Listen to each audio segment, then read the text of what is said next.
Informação importante porque a primeira turma do Supremo Tribunal abriu há poucos minutos a sessão em que os ministros vão votar se mantém ou não a prisão do ex-presidente Jair Bolsonaro.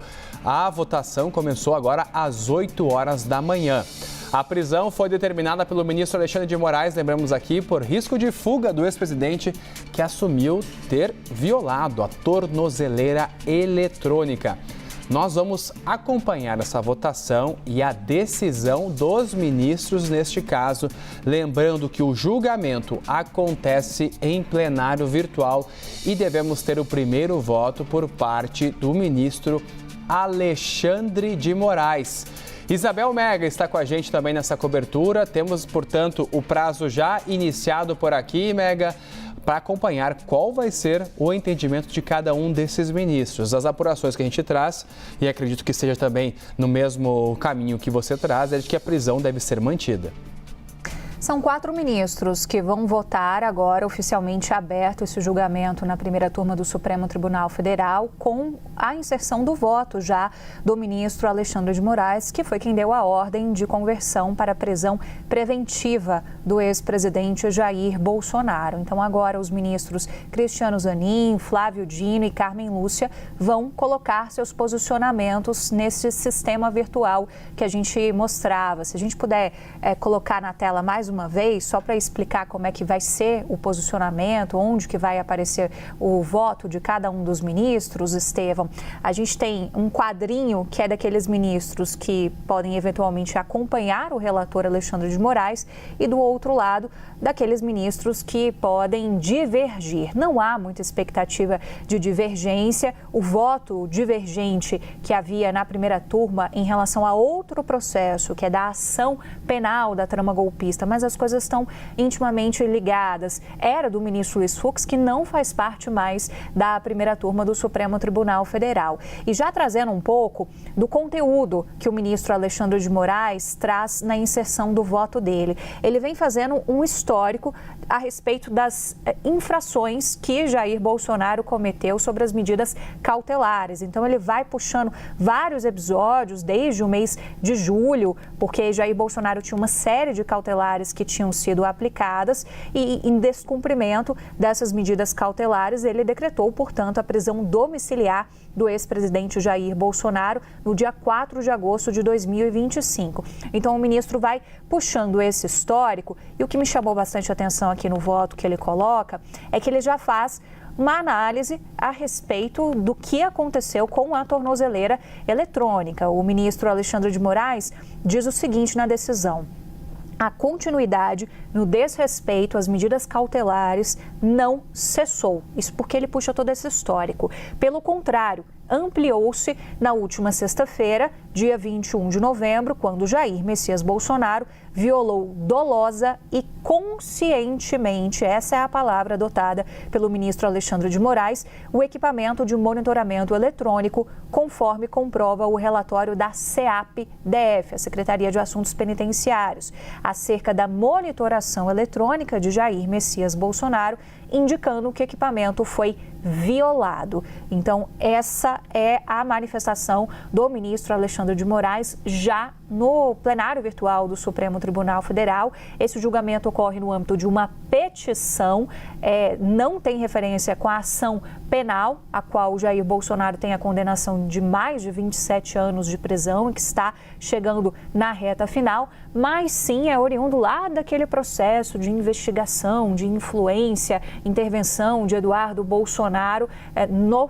processo aqui no Brasil com as atuações nos Estados Unidos. Então, o ministro Alexandre de Moraes vem tecendo um pouco dessa linha de argumentação, faz um resumo ali do que aconteceu na audiência de custódia nesse domingo, frisa que na audiência de custódia Bolsonaro confessou que inutilizou a tornozeleira eletrônica com cometimento de falta grave, ostensivo descumprimento da medida cautelar e patente desrespeito à justiça. Então, esse é o posicionamento que ele tem e Na conclusão desse posicionamento que você confere na tela, ele fala que, diante de todo o exposto, voto no sentido de referendar a decisão de converter as medidas cautelares anteriormente impostas em prisão preventiva de Jair Messias Bolsonaro. O voto dele, Estevão, tem exatamente, deixa eu pegar aqui, exatamente 14 páginas.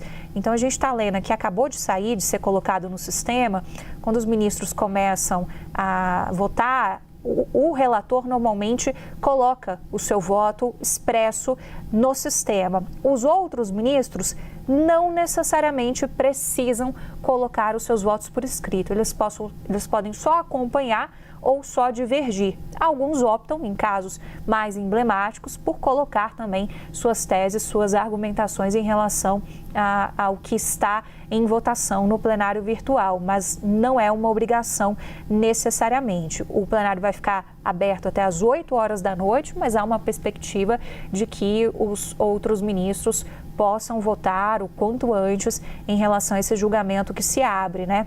A gente vai lendo aqui alguns trechos da decisão do ministro Alexandre de Moraes, do voto, melhor dizendo, do ministro Alexandre de Moraes.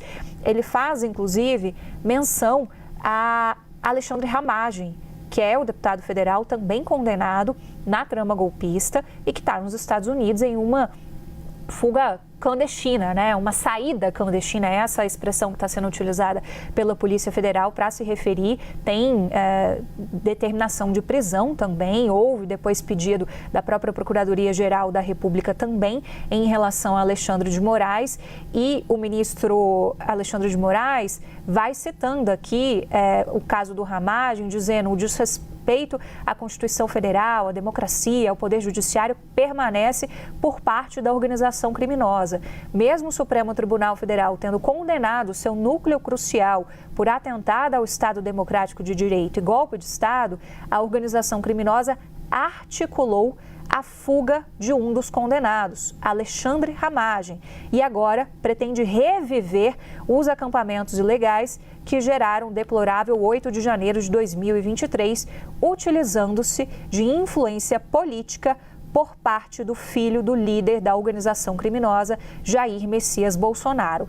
Isso aqui também tem relação com a decisão do sábado, que a gente teve acesso no sábado, da prisão preventiva, em que o ministro Alexandre de Moraes estabelece uma correlação com a vigília, que seria realizada no sábado à noite, acabou sendo realizada por Flávio Bolsonaro, também com uma equiparação ao que seriam os acampamentos golpistas que deram origem e deram bastante substância ao 8 de janeiro de 2023. Então, já é parte do que está chegando para a gente aqui, do que está falando o ministro Alexandre de Moraes para defender sua decisão da prisão preventiva do ex-presidente Jair Bolsonaro.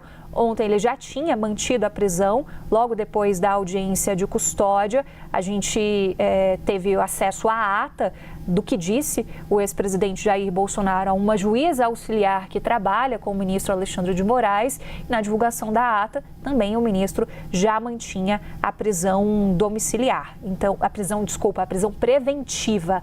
O que a defesa quer é a prisão domiciliar do ex-presidente Jair Bolsonaro, e apresentou um novo pedido nesse domingo, nesse sentido, por caráter humanitário. Estevão.